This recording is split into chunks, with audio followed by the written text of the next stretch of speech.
Welcome back to the channel. My name is Chris and I'm a gorilla in the wrist.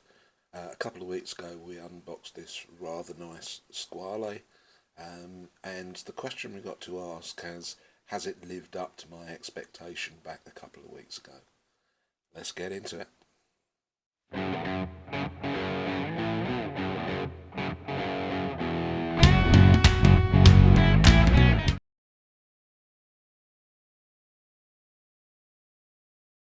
So we're going to start off a little bit by talking about this rather glorious dial. So despite what Squale say, I measure it at 39mm and it's my watch. So 39mm it is.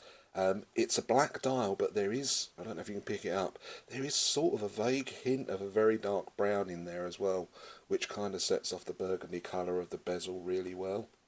The applied markers look like shark's teeth. There's a large triangle at the 12, the 3, the 6 and the 9 numerals. Well, let's be honest, they're very Explorer-esque.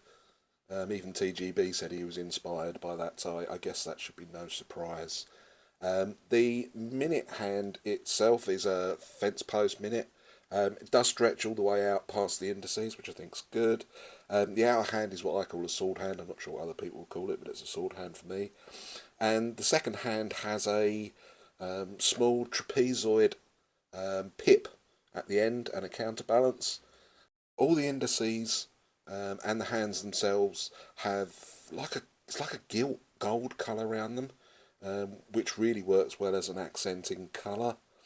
And on the dial itself, we have Squale above the pinion, and then below the pinion we have the Urban Gentry logo with Urban Gentry written on it. The crown on the side is massive. I measured it at 7.5mm. It's huge, but that's a positive thing, I think. And the look of the dial is just phenomenal.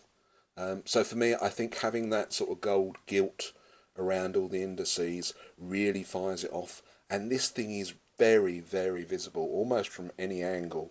There is an anti-reflective coating underneath the sapphire crystal. But it is just almost looking at, even from the very edges, it still manages to maintain a great visibility. And it's sumptuous, that bezel colour, especially where the light catches and plays with it there, as you'll see. That burgundy colour with the gold inscribed letters and numerals on it. It's just fantastic. I was kind of smitten with this when I saw it first time round. 2 weeks later I am no less smitten. So the finishing is very good on the side of the case. It's particularly nice. Sorry, I forgot to mention that bezel is 120 click unidirectional, as stiff as anything. I'm not going to have a go at doing this because doing this is going to get very, very shaky. But it is very strong. There's almost no backplay in it. And actually, I must admit, I don't, because it's so tight, I don't tend to twist it around. And apologies for my grubby thumbnails. The finishing on the side of the case is very shiny, definitely a fingerprint magnet, but really nicely done. The top of the watch is brushed. That bezel, let's try and get some focus there, that bezel is a really nice coin edge style bezel as well. So it does allow you to get hold of it, even if you can't twist the bloody thing around. And you may be able to see, I have started getting little knocks and scratches on this, and there is a reason for that, is because I never take the damn thing off. So unsurprisingly, it gets plenty of wear, this one. But I think the finishing is very, very good, very, very solid. And then the bracelet itself, very nice oyster bracelet. The clasp itself, again, there aren't any pushers on this one, so you do have to flip it up, but very decent, branded. And interestingly, the branding on the safety clasp goes all the way through to the other side, so properly branded, milled clasp. Lovely, very, very nice indeed.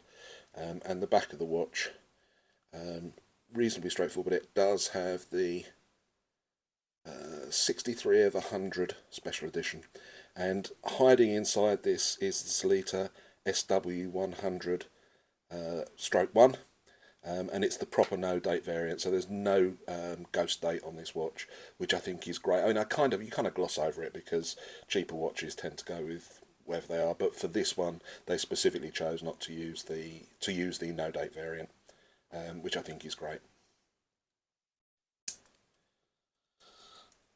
So I've done it in front of Australia if I'm going to do it like that. There we go. Right way around. It's just gorgeous. It's a gorgeous dial. Right, let's get into the specifications.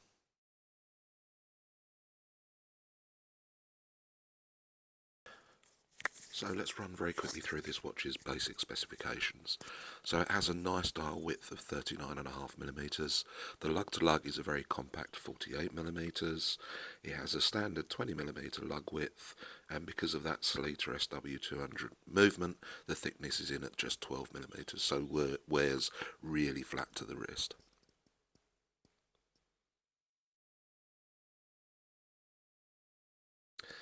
So it has a very nice flat sapphire crystal.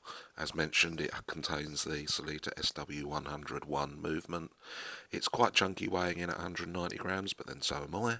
It has a stonking water resistance of 300 metres. This is a proper dive watch. You can properly take it underwater.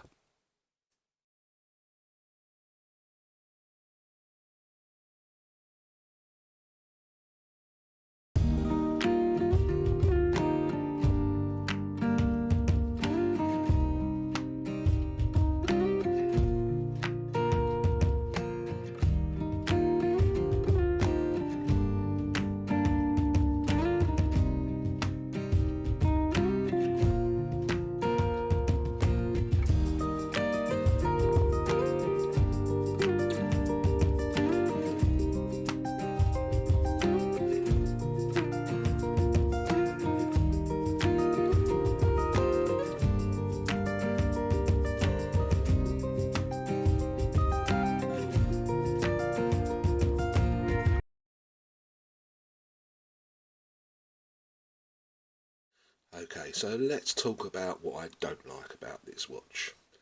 And the answer is nothing. There is nothing that I don't like about this watch.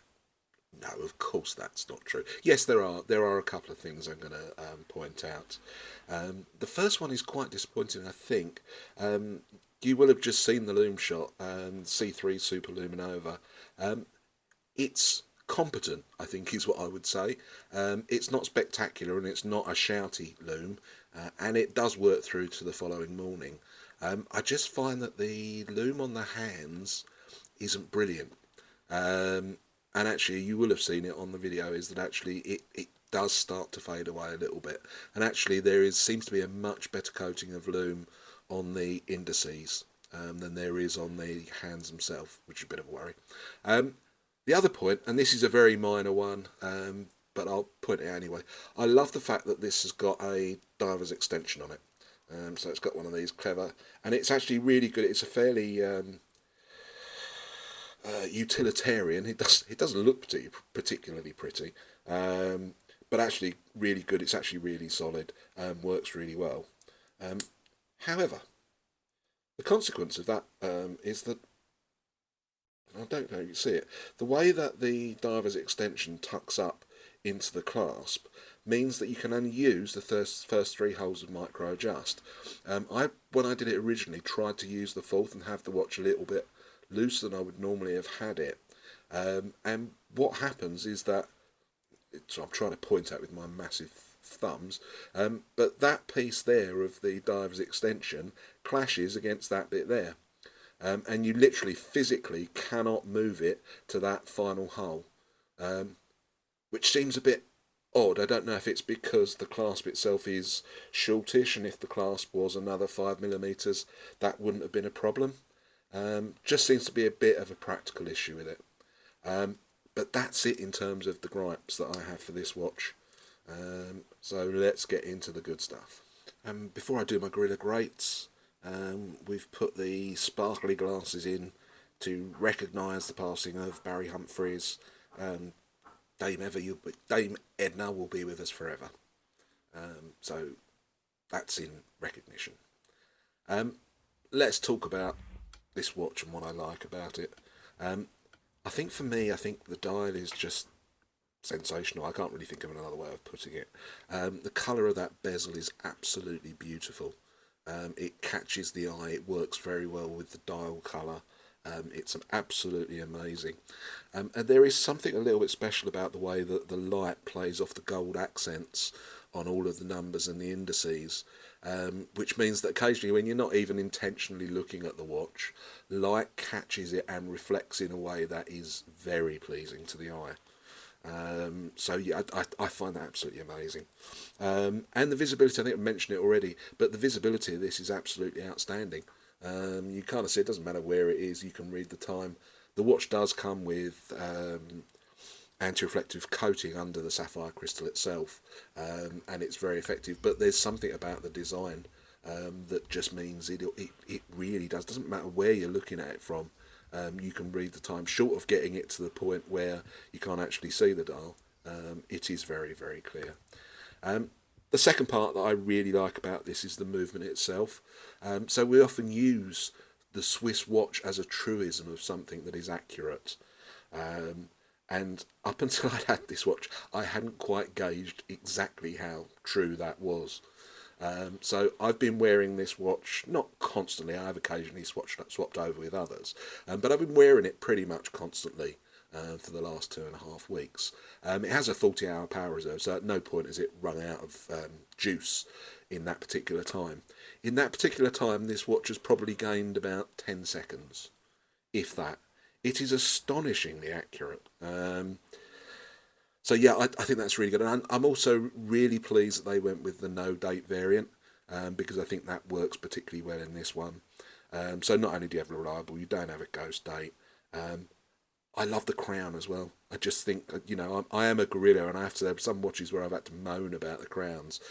It's really hard. I mean, even my massive fingers don't dwarf this particular crown.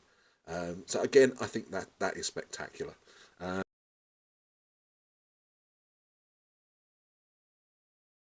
So let's wrap this one up then. Final thoughts.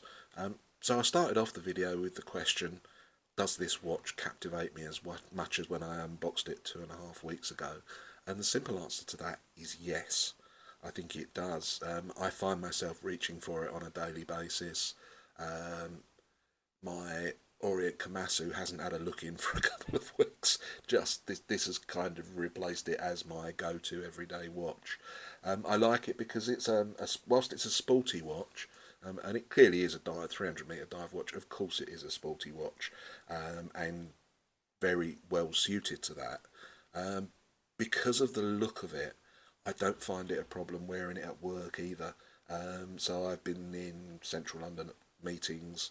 I've done big team meetings over the last couple of days, and this has been on my wrist all the time. It's such an easy, comfortable, attractive looking watch. It's my go-to at the moment. So the answer to the question is yes.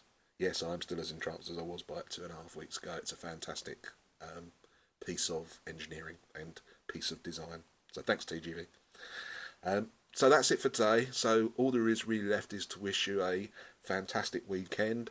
Look forward to you coming back over the coming weeks. We've got some good stuff coming up. So I've got the unboxing of my first Baltony. I've got a review of a G-Shock the size of a small planet, and plenty of other good stuff. So look forward to seeing you at one of those. Have a fantastic weekend, and I'll be seeing you again, hopefully, very soon. Thanks, everybody.